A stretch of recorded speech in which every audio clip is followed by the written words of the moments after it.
Hey, everybody out there in Movie Geek Land. It's Movie Geeks United. It's a special episode tonight because we're officially celebrating our 10th birthday.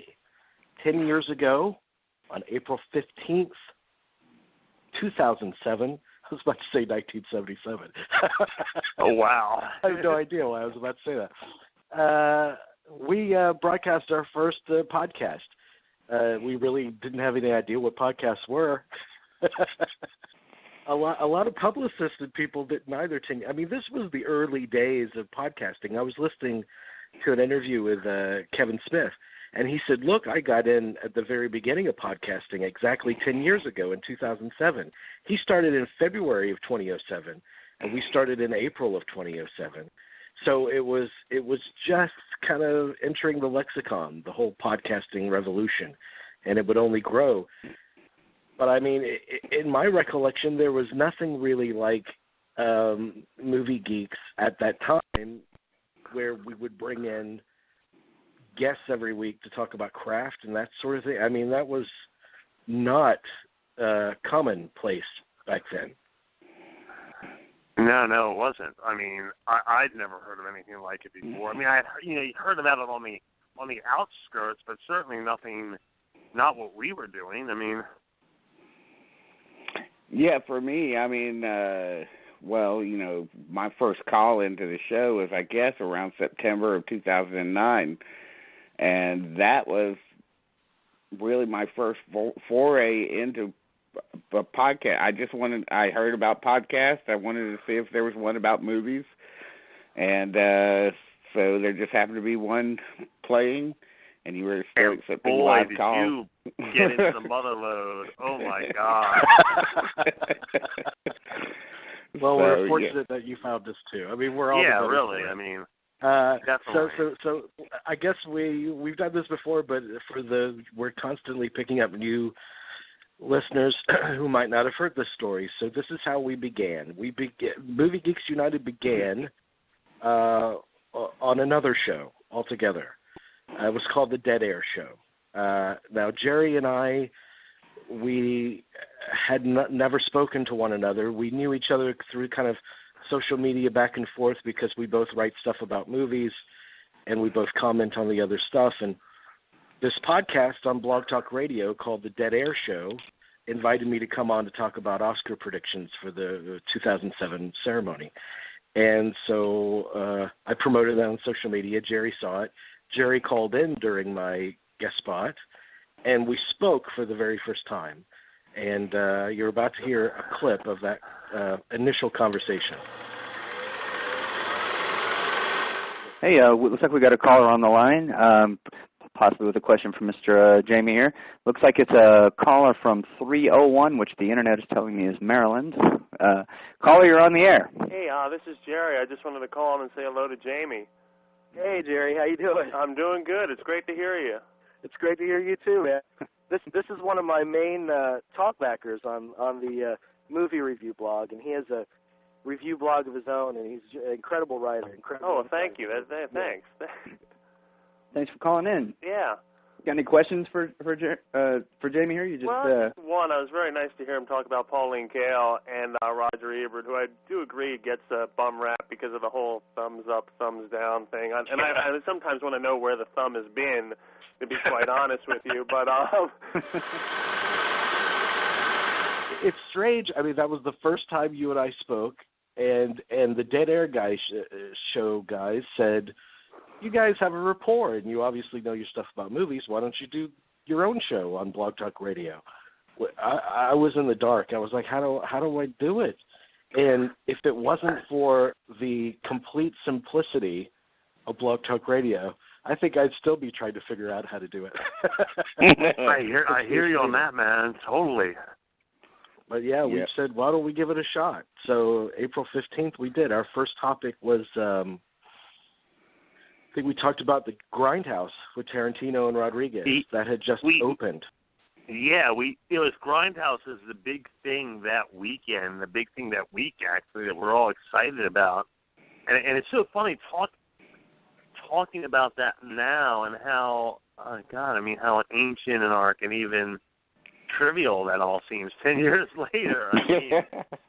I mean, but at the time it was huge. I mean, at the time it was all anybody was talking about. That episode and that discussion about Grindhouse, it's up there. If you go to our Facebook page, facebook.com/Movie Geeks United, you'll see a link to both the Dead Air Show, where Jerry and I first spoke and, met in a virtual sense, and our premiere episode as well.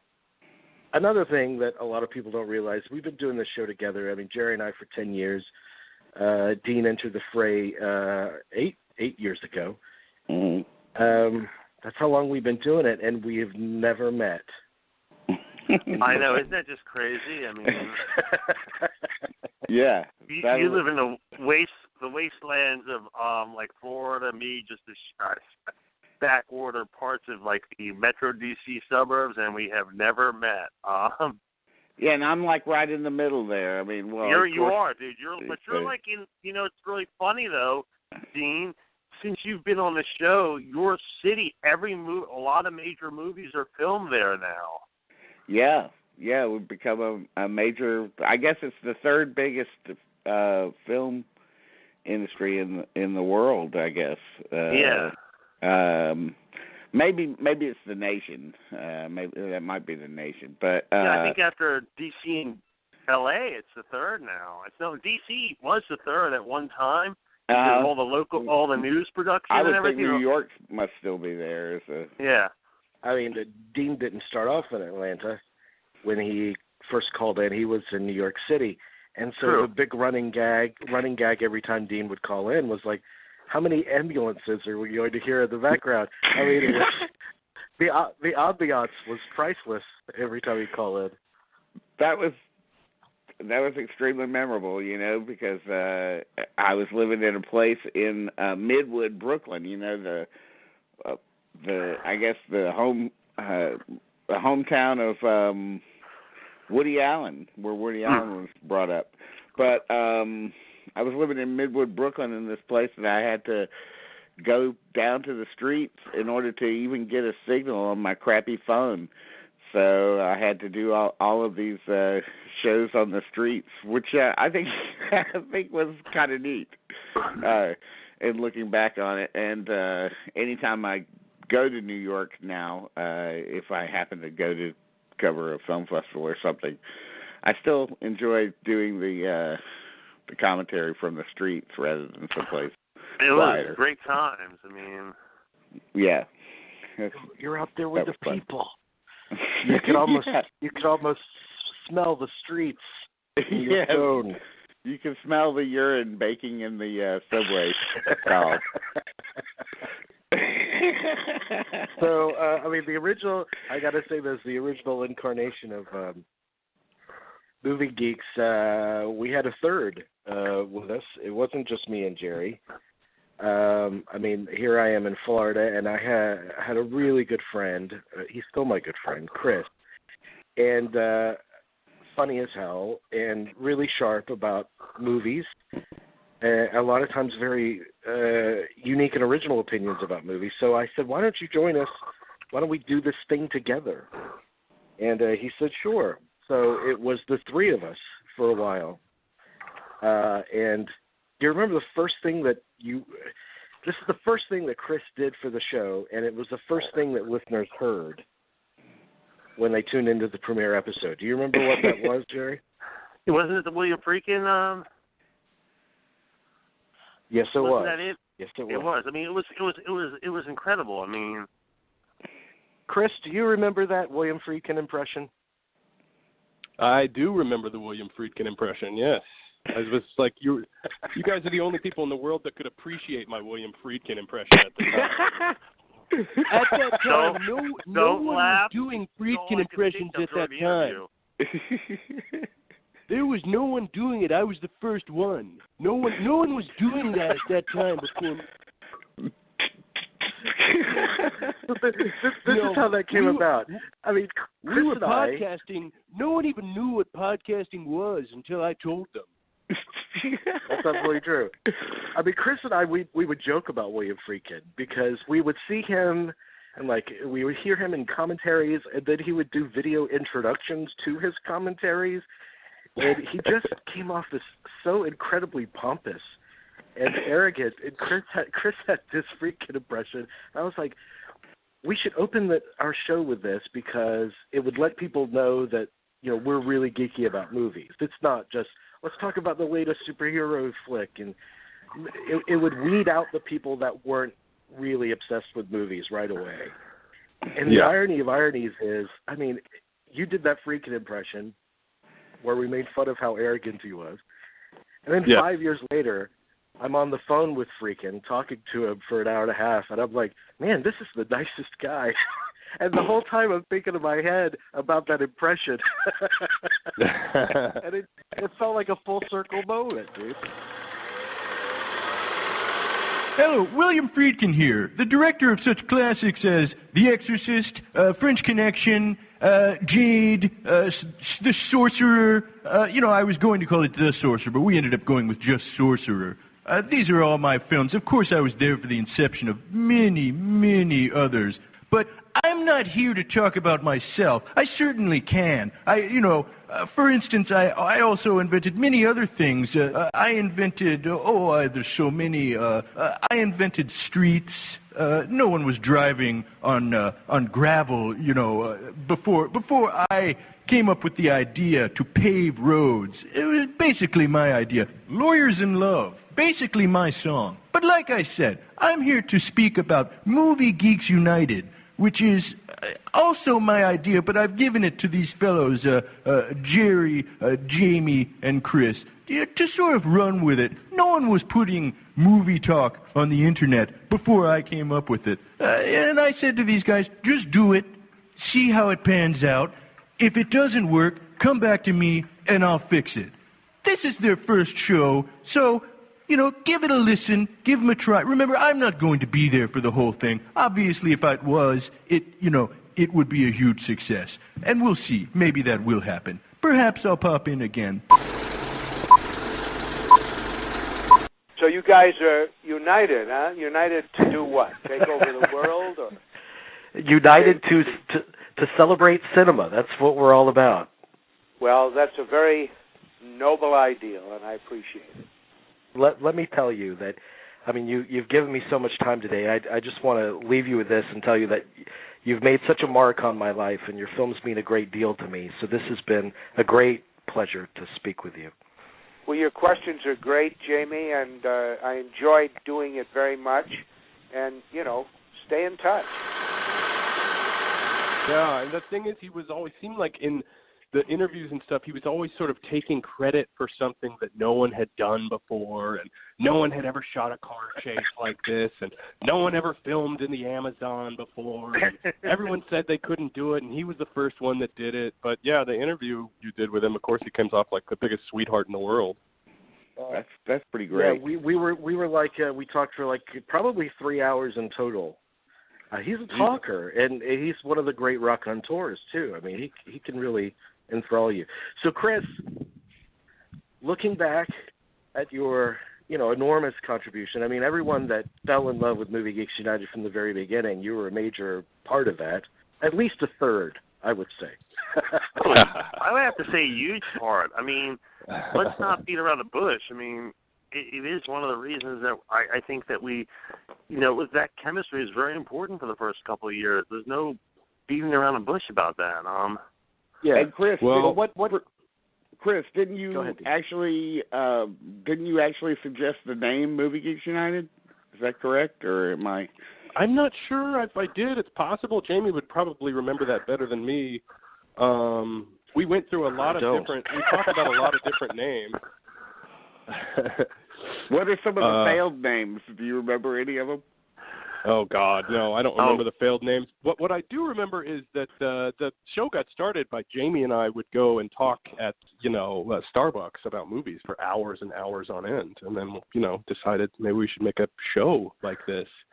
And then he got in touch with Jerry somehow, and I think it's through fucking MySpace or something like that. Wasn't it? Like how? Yep. God, that's how long ago that was. Yeah. We are so old. Yes, we are. So, Chris, what Yeah. are your fondest memories when you look back at those origins of the show? What comes to mind? I think it's funny if you go back and listen to some of the old shows, which I have, like how sort of, I don't want to get all Friedkin-esque here, but no one was doing that at the time. Seriously, like when we started, I literally remember having to explain to people what a podcast was, and they're like, "Wait a minute, it's on the internet, but I listen to it. I'm not watching it. It's like the radio, but it's on the internet." And people were very confused by this. Like, truly, I don't think anyone I knew what a podcast was when we started doing it. And we certainly weren't the first people to do podcasts. There were podcasts around, but it was way, way in the infancy of podcasting. So I just remember it being very exciting that we were getting on the phone. I mean, this was kind of a new technology. And the only way we had to geek out about movies prior to this was to literally go to Starbucks and just geek out with each other. And here we are geeking out with Jerry, who's on the other side of the country. And it's our own little show, and people are listening to it. And it was a real sense of excitement every time we were waiting for the show to start. Mm-hmm. It's amazing. I got to say this. It came like because I attended a film festival before that first weekend. And so I said, well, maybe I can do some interviews from the festival and stuff. We never really intended it for it to be an interview show at first, but then it kind of caught steam, and I said, well, let me see how far I can take this. Most publicists had no idea what a podcast was. Like, that was the major stumbling block. And so it took us interviewing a lot of people and making a good impression for them to finally embrace not only us, but the format as a whole. Because they were clueless.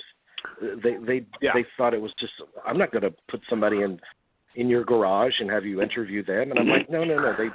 They call on the phone, and it's. Well, that's evidenced by the guest list at the very beginning of the show. People think about you interviewing people like Alan Rickman and Francis Ford Coppola, but the first couple shows we were like, oh, we got the second assistant gaffer on Operation Delta Force, like. Exactly. I mean, that was a great interview.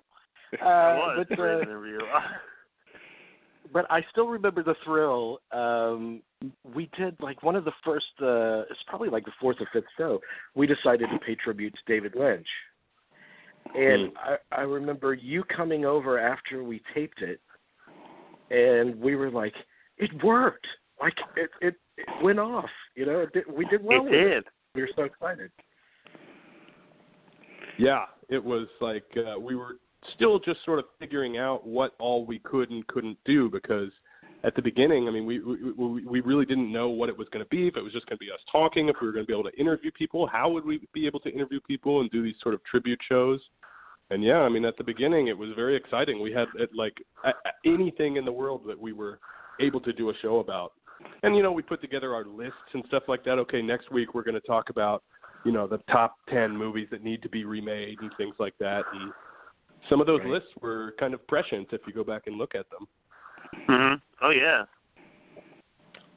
It was almost like, we were able to write our own rules for the show, because there was no outline from anyone else that we had to go by. And what was extra challenging about it was that it was all live. Like, the talent had to call at a certain time. So here I am. My remembrances of the early days is sitting at my computer at the switchboard and trying to carry on an interview, and constantly looking at the switchboard and trying to recognize the area code of the next guest, and then closing off the interview so I could pick up the next guest. Ordinarily, a producer would do that for you if it was a traditional radio show. But so every show was so anxiety-riddled. Oh, of course. Me. But, oh, God, good times. Or screening some of those calls. Remember the first couple shows? We had a couple people call in. Sounded like they were calling in from the back of a fucking dirt bike in Vietnam or something like that. Yeah, yeah. Oh, shit. I mean, like, where are you calling us from? Like, where are you listening to this show from? I'll never forget one thing that you said. You were talking to, I forget who was calling in, one of our listeners who was trying to produce some films, and he seemed like occupied as he was interviewing with us. And I remember you asked him, "What are you, riding a horse?"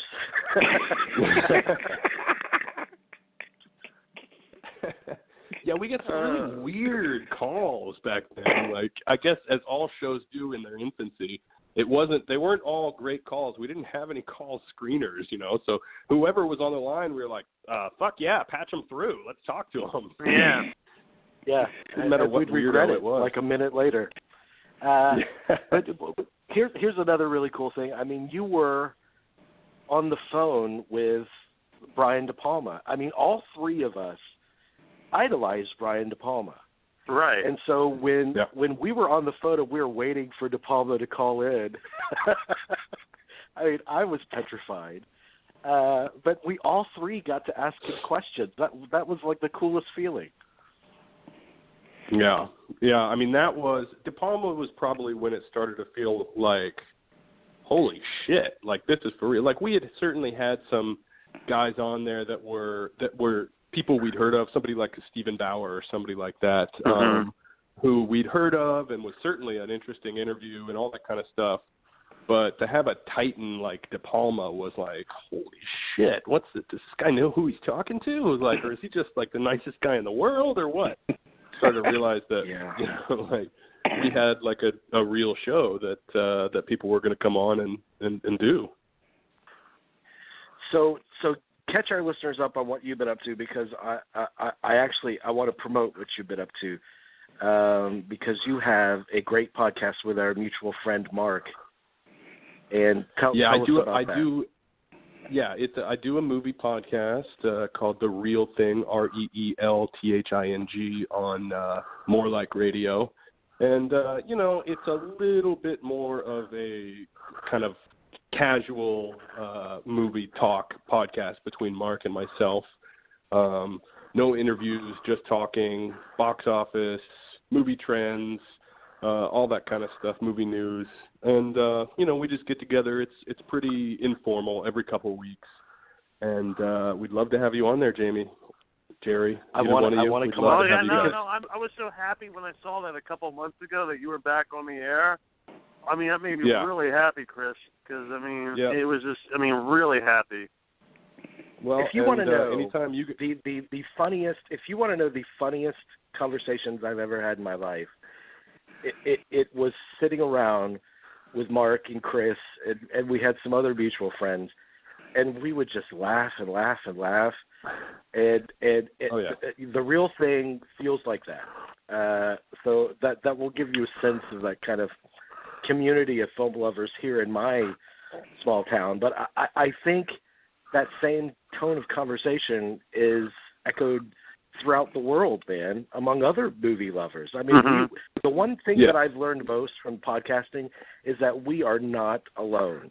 We have connected to so many people that say, oh, God, yeah, I do the same stuff. That's been the most meaningful part of this for me, I think. It's a very intimate medium. It's maybe the most intimate medium. They talk about different types of media being either hot or cold. TV is a cold medium. It's very there's no connection between the viewer and the person that's making it. Radio is considered to be warm medium. I think podcasting is maybe the warmest, most intimate medium, because it's just you and your earbuds listening to these other people talk. And when it's a subject like movies that you're so into, that we are so into, it can be really, really intimate. I mean, to the point where I need paper towels sometimes when I'm listening to Movie Geeks. That's how intimate it is.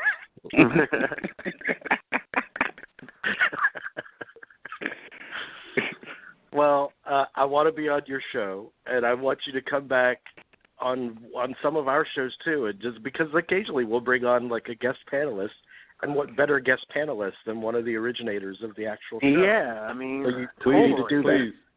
I would love that. I would love nothing more, and I would love nothing more than for you to come do our show. It would be a lot of fun. Oh, of course. No, I would love to. Thank you for the invitation. I look forward to it, definitely. I got a question. All right. What does Arnold Schwarzenegger have to say about all of this?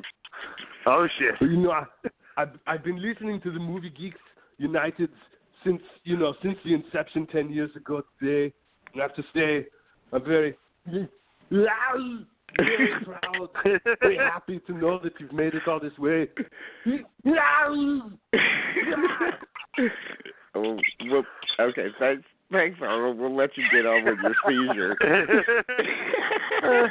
God, I just cry every time he does Schwarzenegger. All right, buddy. Thank you, buddy. We love you. Guys. You know I love you. Yeah, man. I do love so you. much, Love you man. guys too. Keep up the good work. Thank you. You too, man. All right. See ya. Take care. All right. How fun. One of the originators. Yeah, that is fun. Okay, so let me. We mentioned De Palma. So De Palma was our first legend, like one of the people, like a brass ring for us. And I think it happened within the first 5 or 6 months of the show. It happened in some. It's October of that year or something. No, I think October or November. And I remember that Wednesday. Remember, we did shows. Remember, we used to do shows on Sunday and Wednesday. That. From the moment I got up, went to work, I was so nervous all day, just stressed out, nervous. Came home and had a couple of drinks. I was just so goddamn nervous the whole day.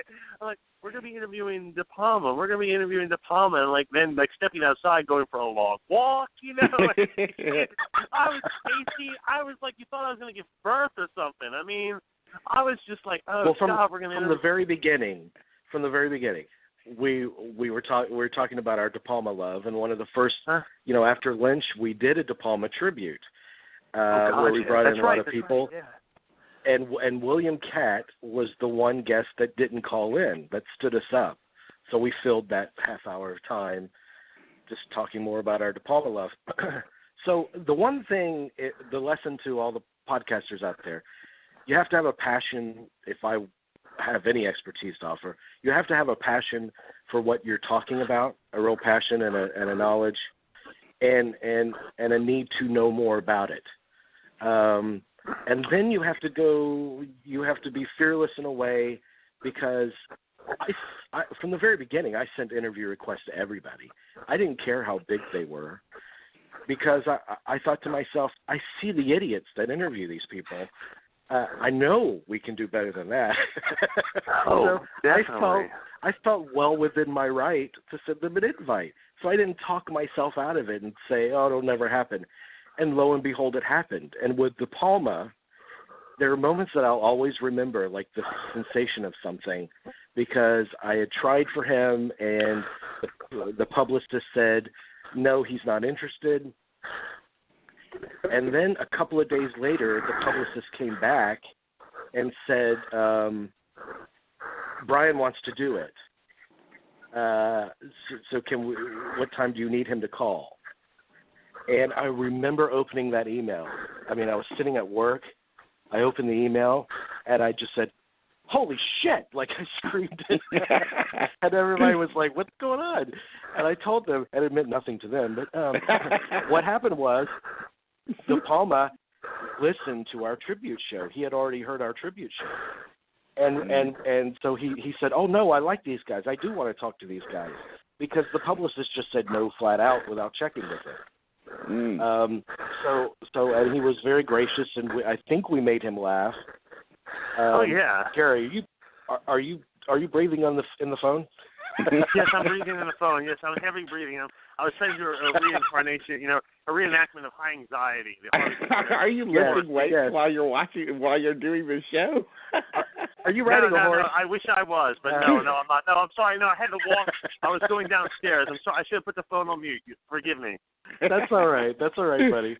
But I remember the sensation of getting that email. And Keith Ulick, our good friend, critic, he writes reviews occasionally for the Hollywood Reporter now. Oh wow! He came on. He came on, and he said that he was at Cannes, or he was somewhere at a Q&A with De Palma, and De Palma recognized him from our tribute show. And he said, "You were on that Movie Geeks thing."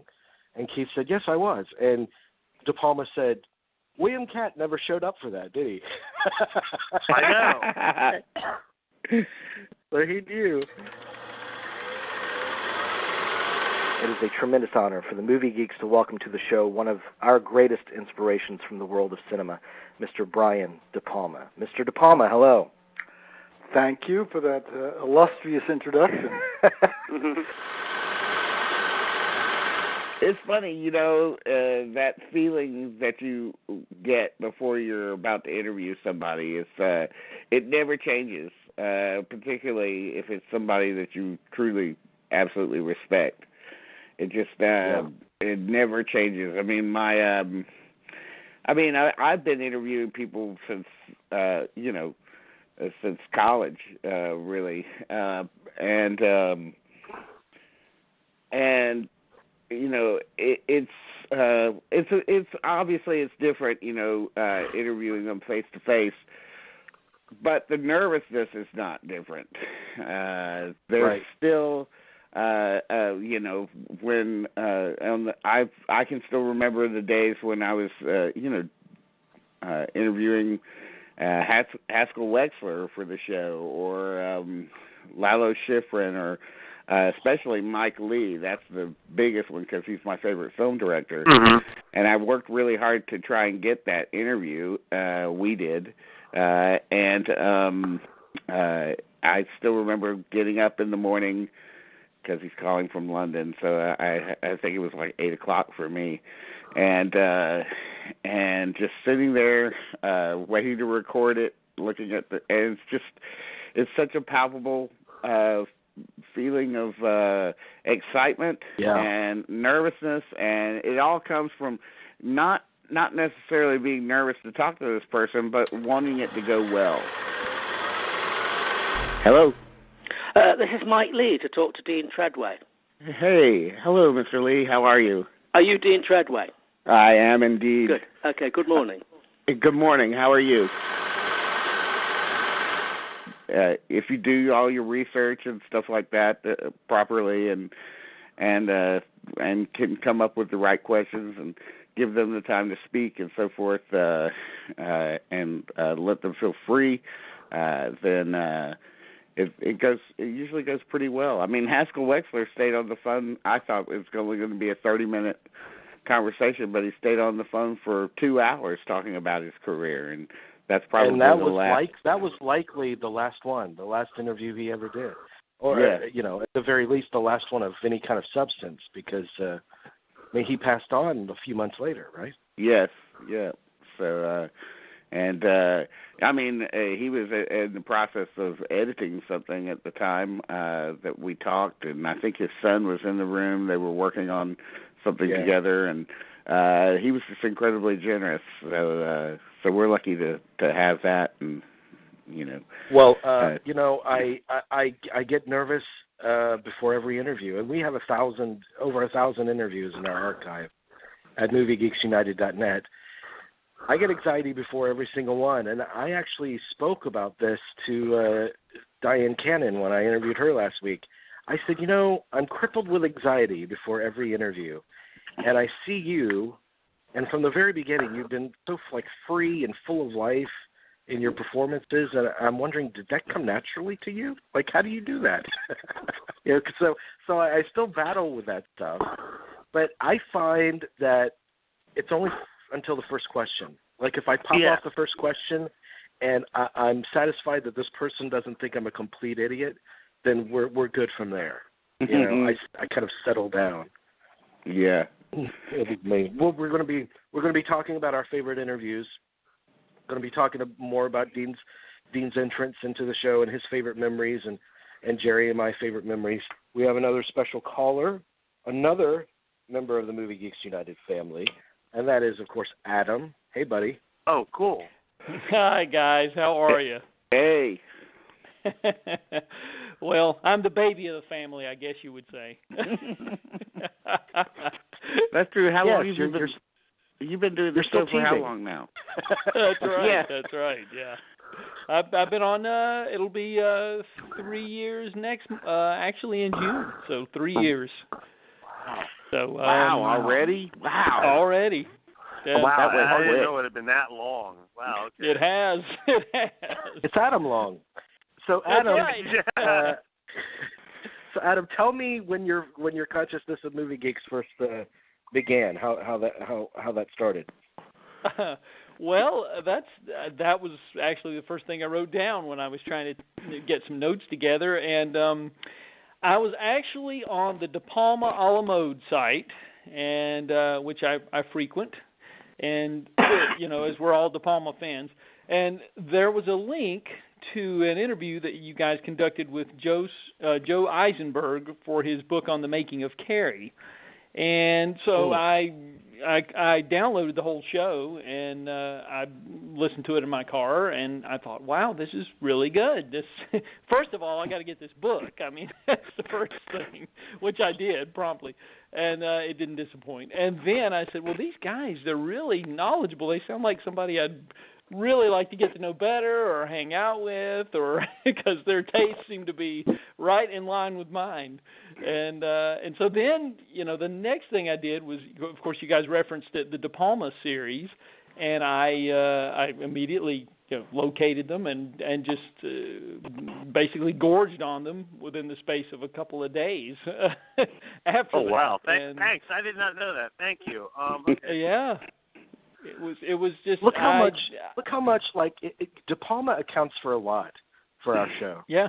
I mean, I think De Palma gave us a lot of early momentum and a big early fan base, and that would be solidified later with stuff like Kubrick and stuff like that. Mm-hmm. But it really was De Palma that first kind of made Movie Geeks, I think. I mean, as an identity for worldwide listeners. Let me ask this: where did Francis Ford Coppola come into the scene? Because that was another biggie. That's a huge one. That comes in. I want to say, when does Tetro is what, 2008 or 2009? 2009, I believe. Yeah. Okay, so I'm talking to a good friend of mine, and I was talking to her on the phone, and Jamie sends a text that says, "We got Coppola." And I'm just like, holy shit. I mean, I'm trying to keep it hidden, and I was like, doll, we just got Francis Ford Coppola. She's like, well, great, you're going to just shit bricks for the rest of the summer, aren't you? I got to share this story, Jerry. I got to share the story, and I'll tie it in with Coppola. Okay. But when I found out we were getting De Palma, I called you right away at home, and I said, dude, we're getting De Palma. He's going to be on next Wednesday night, blah, blah, blah. And you were like, oh, that's cool, man. That's great news. Well, I couldn't believe it. I thought you were hang on. Let me finish the story. And the conversation ended, and I was like, well, he didn't – De Palma's like an idol of his. He didn't seem very excited. And then you called back a little bit later, and you were like, dude, this is massive. This is major. It's like it finally sunk in. Yeah, cause it's just like surreal. I mean, you get these calls, you think, oh, it's like you won the lottery or something, It's like, oh, we're pulling your leg, And then when Coppola called in, I remember it was like a Saturday. Yeah. And Jerry and it's funny if you hear before we pick up the phone, Jerry and I are like, it's like we're breathing heavy and we're trying to gear ourselves up because we're so nervous. And then Coppola calls in, and the first thing he says is, yes, I had an appointment for 10:30. And I said, and I so wanted to say, okay, sir, we'll just have a seat in the lobby and the doctor will be right with you. And it was such a great conversation, and it was so relaxed. Was awesome. It was like, Jerry and I both were like, yeah, we belong here. And Jerry asked a great question about CGI and Apocalypse Now, and I just couldn't have been happier with that whole experience. It was wonderful. Oh, I know. If today you were going to make something like Apocalypse Now, would you still shoot on location, or would you give in more to doing a lot of it on the computer, a lot of more the effects and everything? Well, that's an interesting question, because a lot of my thinking and my conviction that the cinema was going to be electronic came from sitting in the mud for hours upon hours waiting for the helicopters to arrive and being frustrated because, the pilots of those helicopters were afraid of the explosions that were going on below, so they were usually 10 feet higher than they were supposed to be. And any shot of Apocalypse Now where you see a lot of helicopters, you've got to realize that there were another 10 higher than you could see because they were afraid to come down low. So there were many frustrations, and of course the impact of the economic, the financial implications were so great that probably one wouldn't attempt a movie like that today without benefiting greatly. Now, the use of effects and all the bag of tricks that you have at your fingertips today doesn't have to be in your face effects. They can be subtle, and they can be very convincing. But certainly in the days of war movies like Apocalypse or even Patton, before it, everything was done for real. I think the first time I saw the implication of what could be done in a new way of thinking was when Stanley Kubrick did Spartacus, and there's a famous sequence where the Roman legions are advancing, and a whole group of them advance and then stop, and then a whole other group of them advance and stop, and that wasn't done electronically. It was done, with optical printing, but it showed how you could manipulate a big crowd scenes in a way that would save, a trillion extras, and the die was cast, I think, at that moment. And in answer to your question, I don't know. Deep down in my heart, there are some films I'd love to make if it were possible to finance such a big production. And there's one story in particular, that a biographical story, that who knows, when I'm 80 or 85 years old, should I be lucky enough to live that long, I would have to direct on a donkey in order to get up and down the hills. And that one, I think I would do without the. There is no movie made today that doesn't in some way benefit from digital effects. Even when you don't see it or notice it, it's just there, and it's a servant, and it's become cheaper and cheaper every day to use it. 15 years ago it was a big deal to use a digital effect or a compositing effect to take the sky out and remove the television antennas, but now it's really modest cost, and everyone is doing it. So Adam, what are you are now our official home entertainment correspondent. So and I gotta thank you, because we get a lot of emails and we get a lot of listeners for those shows. I mean, people honestly love your contribution to the show, and I find I love it because it forces us to consider movies that we never would have thought of talking about without you bringing them up. It's wonderful. So before we pick up the next call, I want to know from you, what are your favorite Movie Geek moments from the show? And maybe you've already articulated them with the De Palma stuff, but does anything else pop up to mind?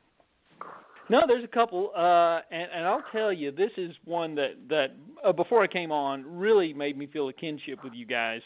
And I mean, we're all friends now, and we message each other during the week and everything. But before I knew you guys in that way, I remember when I was going back into the archives, listening to some of the older shows, and I happened to listen to the one about Vicky Cristina Barcelona and Jamie's reaction to that movie, and I had the exact same reaction. I sat there in that theater, and tears just flowed, and I wasn't sure why. Tears were flowing, and you articulated it so well for me, and that was really kind of cathartic, actually, listening to that show. It's like somebody else felt the same thing that I did, that I thought I was crazy when I was watching this movie. Man, I started sobbing as I was talking about it.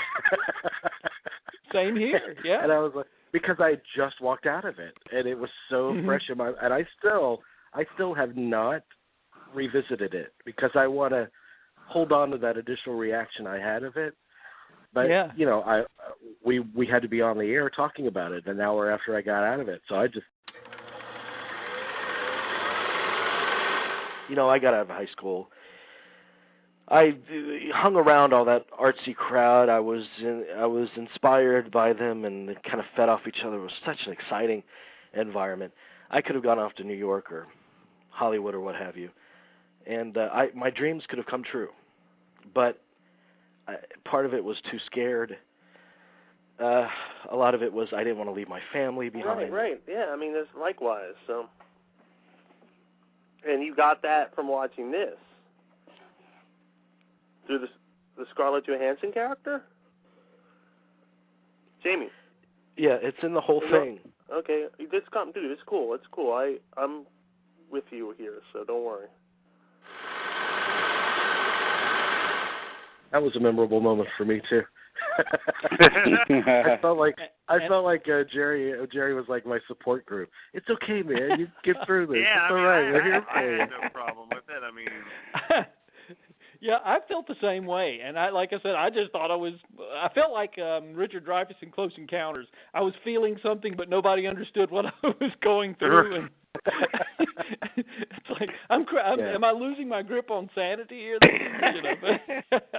But yeah, two other moments though, very quickly, and one is with the Alan Rickman, rest in peace. But when he came on and he asked you to make him an honorary to a movie geek, that was just that still just resonates when I think about that. That's amazing. And that was very touching. And the Paul Hirsch, when you had him on for the De Palma thing, and you were about to let him go, and you're going to let him go, and it's like, appreciate having you on.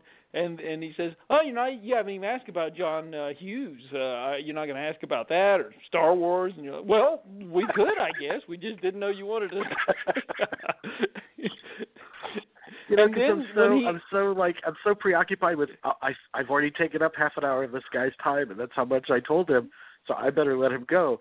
But I guess he was into it so much, he said, no, we can go on. But you asked me about planes, trains, and that kind of stuff. So I was like, oh, of course. I think that happens quite often on this show. I mean, obviously it's happened to me, but I think when the guests come on the show, they're probably, at least early on, they probably were not expecting an intelligent conversation that doesn't go for any kind of gotchas or anything like that, or but is really just trying to understand the methodology and the work. And I think they really respond to that and are willing to stay longer. I think that's how. I mean, I even got the impression that Greta Gerwig, would have stayed on for another 40 minutes. Because I think she was a little surprised when I had that same thing of like, I've already taken up 40 minutes of her time. I better let it go. But I think she was a little surprised when I said, I'm going to wrap it up here. But yeah, it's. I think people. And the only time, it worked the opposite way for me just last week, because I talked to Stuart Painkin because I'm putting together these anniversary series now, and Stuart Painkin was Michael Douglas's best friend in Fatal Attraction, and Fatal Attraction celebrates its 30th anniversary this year. So I want to put together a show on that. So it's not that he couldn't have talked a lot longer, because I'm sure he was available, because he said he enjoyed it. But it's that I think my questions were a bit too analytical, and his mind doesn't work like that. So when considering the cultural impact of Fatal Attraction, he really wasn't on that vibe. So he just kind of stopped and said, you're really weird. Well, I'll never forget. I think that has something to do with him being a comedian, because I felt the same thing going in with Jeff Garlin, who's by far my strangest interview that I've ever given, because I had never interviewed, and I didn't even consider it. I thought of him as a filmmaker, as an actor, and so forth, and I knew that he was a comedian, but I didn't know that was first and foremost in his mind. And I think that so I wasn't prepared for the sort of improv odyssey that he kind of took me on, and I will be prepared next time I interview a comedian because I realize now that I should have been in a different frame of mind. That was like. That interview was almost like performance art. It was very. You could have been interviewing Andy Kaufman in a way. It was very unique. Okay, Adam, do you want to stick with us, or it's Easter? I don't know if you have time to stick with us, but you're welcome to. Well, actually, I had another commitment, so I'm probably going to have to shuffle off. But I do appreciate you guys letting me come on and share a couple of memories, and I'm just so proud to be a part of the family. What can I tell you? We're proud to have you as family, my friend. Yeah, definitely. We really are. Yep. Thank you, buddy. Absolutely. Okay, got another caller. Let me just preface this with. I wrote something on this guy's page last night, and I absolutely mean it. We were so fortunate. You know, we have great love for movie music on the show, and we have from the start. I mean, go to our Art of the Score series where we have interviews with dozens and dozens of film composers. We truly love the art form of film composition. We brought in a composer near the beginning of our venture here in Movie Geeks United. And we immediately hit it off with him, and we asked, hey, do you think maybe you could work us up a theme for our show? And that theme gives our program an immediate identity. So as soon as that theme pops up, people know, I'm at Movie Geek Home. You know, I know where I am. This is a comfort. His music is beautiful, and he's composed stuff for our special series, like our Tinseltown Tragedies. If you want music that will make you bite your nails and wet your pants, hey, he can do that too. Oh, yeah, no, definitely. Yeah, and so with that, we're going to bring him on because I want him to share his memories of being involved in the show, and also to tell us a little bit about what he's got going on now because he's got some exciting projects on the horizon. Yes, he does. Michael McCormick, I got you on the line. Hey. Hey, guys. Hey, man. Welcome back. Welcome back. It's been a long time. It has. It's been too long. I've been you listening. Are our official, I'm loving the conversation. You're our official show composer. How does that feel? That makes me very, very happy. So you came on in connection to the Jaws documentary, The Shark is Still Working, right? That was your first time on the show? Right. Yes, it was. I think it was the day after Roy Scheider died. I think you're right. I think you are right. I remember that. Wow. And we were pretty emotional. And I was listening to Adam talking about your Vicky Cristina Barcelona episode, which was one of my favorite episodes as well. But I was going to say, don't feel too bad because I think I was the first guy to cry on Movie Geeks United because I was pretty upset because of Roy. Yeah. Oh, of course. I mean, so, but yeah, because you've gotten to know him on that project pretty closely. It was basically working on something with, it'd be like you and Al Pacino, doing something, because I was pretty, Roy was my hero growing up. I don't know how many times I watched him shoot Jaws and say, "Smile, you son of a bitch," and I'd have that cranked, and my parents would complain. But to actually work on something with him, and then with it going so well and it coming close to getting released, and then him dying, it was pretty sad. But we got to talk to you guys about it. You gave us a place to give him some respect that he deserved, and it was great. William Friedkin is probably one of my favorite interviews you've had. And in fact, on a lazy Sunday, if you ever get bored, just pull up YouTube, and he's got so many lectures that, he's done before movies, and I'll sit there and I'll just spend the whole day just listening to him. He's awesome. So he really is. I loved it when when you got to talk to him, I was like, wow, that's awesome. So I'm curious, so tell Michael. Me, well, yeah, go ahead. I wanted to know like exactly how you came up with the theme, or what was your process going through that, because I find it incredibly moving, and especially the end theme too. The way that goes, there's just something so joyfully melancholy about it, I guess. I don't know how to put it, but your theme really helps me get into the show.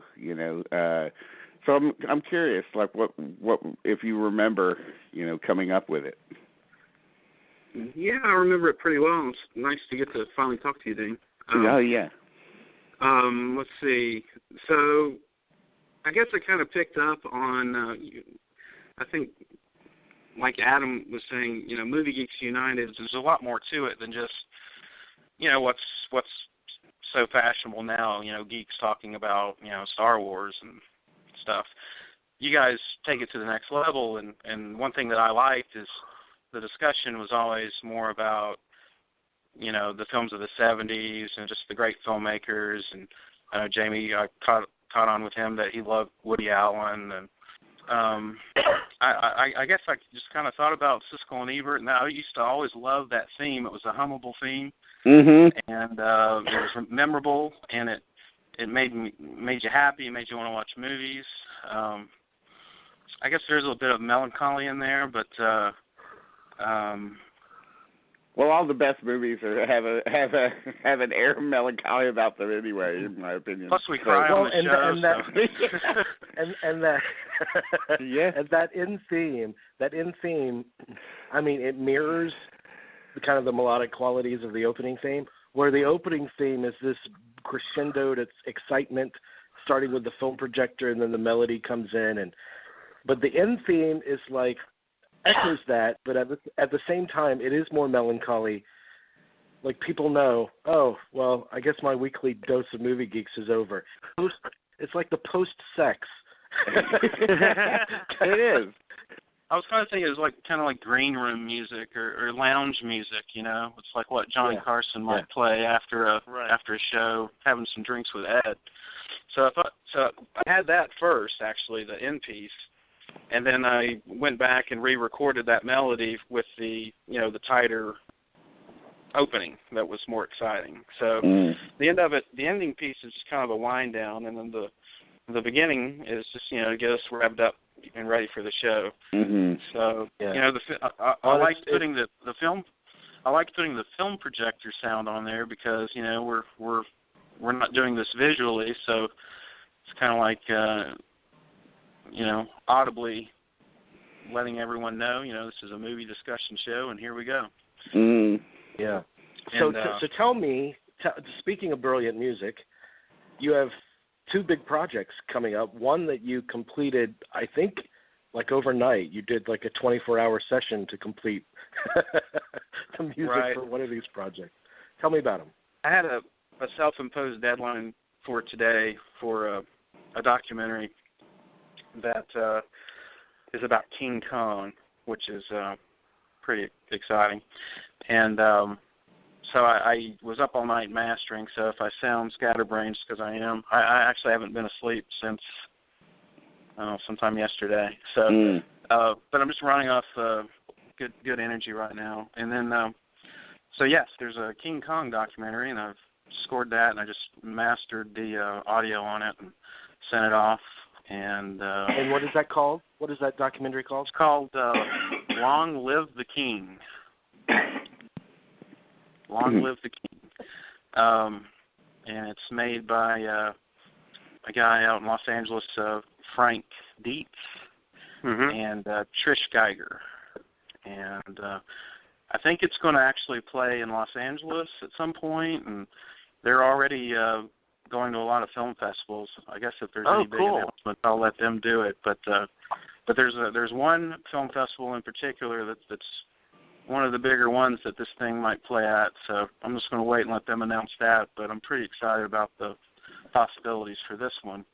Mm. And then through that, I got to meet this interesting guy named Donald Glut, who happens to be like the foremost authority on Frankenstein. And he started out originally as an amateur filmmaker, but he's most notably recognized for writing the novelization of The Empire Strikes Back. I guess I better not riff on Star Wars too bad. But let's see here. Anyway, he's also written a lot of Frankenstein novels and comic books, Captain America. He's done all this stuff. So anyway, he's making like a Hammer horror, traditional Gothic throwback Frankenstein movie that he hopes to be the ultimate Frankenstein film. And we've been discussing, and we made a deal this week, and I'm excited about that. It's going to be, I love doing documentaries, but to get to do something, a feature-length film, that's a good step for me, and it's kind of overdue for me, and I'm really excited about that. Wow. I agree. I mean, you deserve all the success in the world and all the opportunities in the world too, because you've been so giving with your talent. And these filmmakers out there, I mean, their movies can benefit so much from your musical voice. I mean, my best buddy Rick, when he made his movie a couple of years ago, he needed a film score, and so he knew that I had the connects.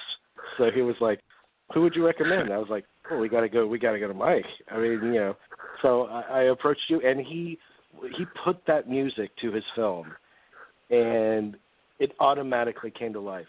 He was so over the moon. He cannot stop talking about your contribution to the film. Anytime he goes out and shows it, or talks to an audience, or talks to his class, or introduces me anywhere, he's like, "Yeah, he knows Mike McCormick, the one that did the music for it." I mean, he is so thrilled. I mean, your gift is amazing, my friend, and you deserve all the success. Well, Rick Jensen's actually, I mean, he's got a really good eye with the camera. I really hope he'll make some more movies, and he's got me if he does. And I think there needs to be a movie with you in the lead role, because I don't know if you've seen this movie, guys, but Jamie acted in Lamppost Lane, and I thought it was awesome. I was seriously like, this guy needs to be in some movies. So it's not like you don't have good. Thank you, buddy. We talk about it all the time. We actually talked about it last week, where we keep developing this idea, and he says, I got to have you as my star. You got to star in it. So we are working on it. So back to music. So tell our listeners, including any filmmakers out there that are working on their projects and want a great musical voice for them, where they go on the internet to look you up and find samples of your work. Well, they can go to my website, michaelmccormackmusic.com. It's McCormack with an A. And also, if they message me about interest in music, if they need a really good actor, I can hook them up with Jamie Duvall. I think I want to get into some movies, my friend. But you guys talk about being really good at what I'm doing. I mean, you guys are awesome at what you do. And if I recall correctly, you were upset after viewing the Woody Allen movie we were discussing, because you felt like, you could have gone out west, or, there's some missed opportunity there. But have you actually stepped back and looked at this body of work you've accumulated over the past decade?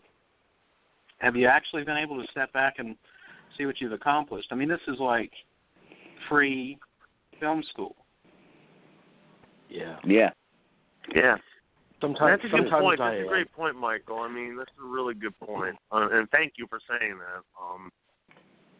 But I think anyone out there listening needs to share this show with anyone that likes movies,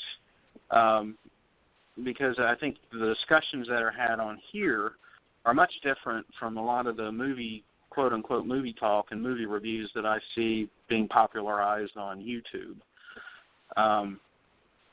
So while I say I like Star Wars, or I'm ripping on Star Wars reviews, I mean, I like Star Wars. It's great, but there are other movies out there, you know.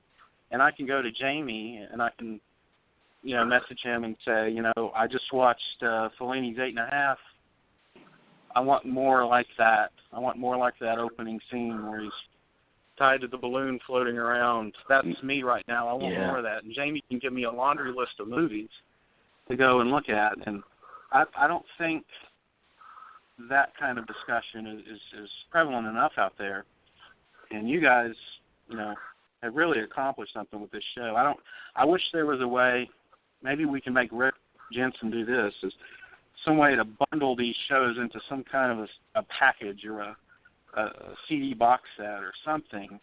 I think you've really got something amazing with these shows, and I think a lot of people are listening, but I wish just more folks listened. And if you're out there listening, spread the word about these guys because they deserve it. 10 years, and you know, I don't think there's any better. I was listening to this show before you had me on it, so that's pretty cool.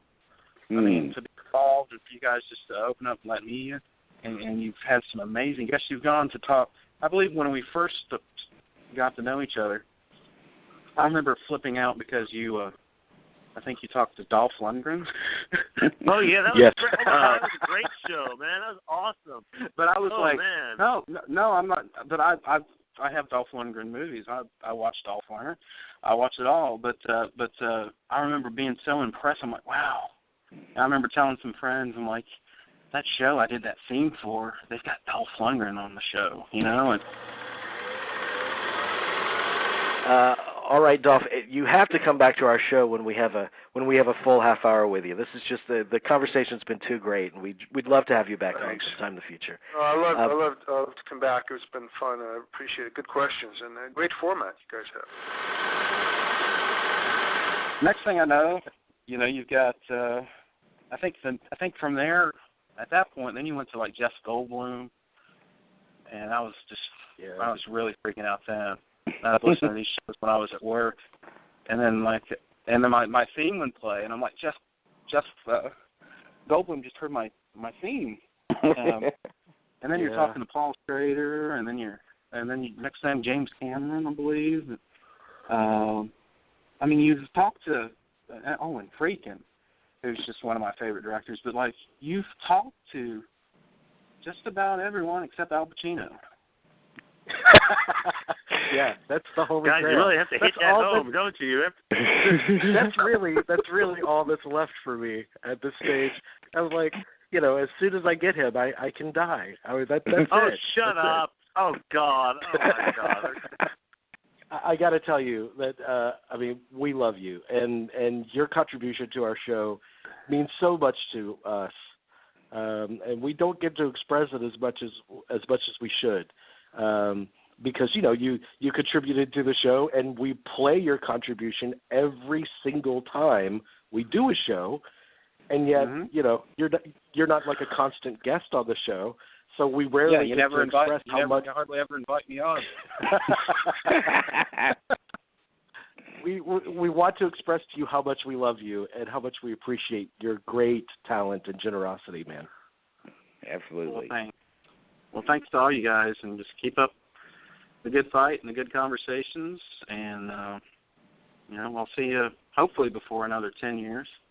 Maybe. I hope so, definitely, and long before that, I hope. Yes. Maybe we can talk about your next project. Frankenstein. Yeah, we'll talk about Frankenstein and King Kong. When those two projects come out, you will be on our show for both of them. Yeah, okay, definitely. Promise me that. Awesome. Well, bye guys. We'll go to sleep. Bye. All right.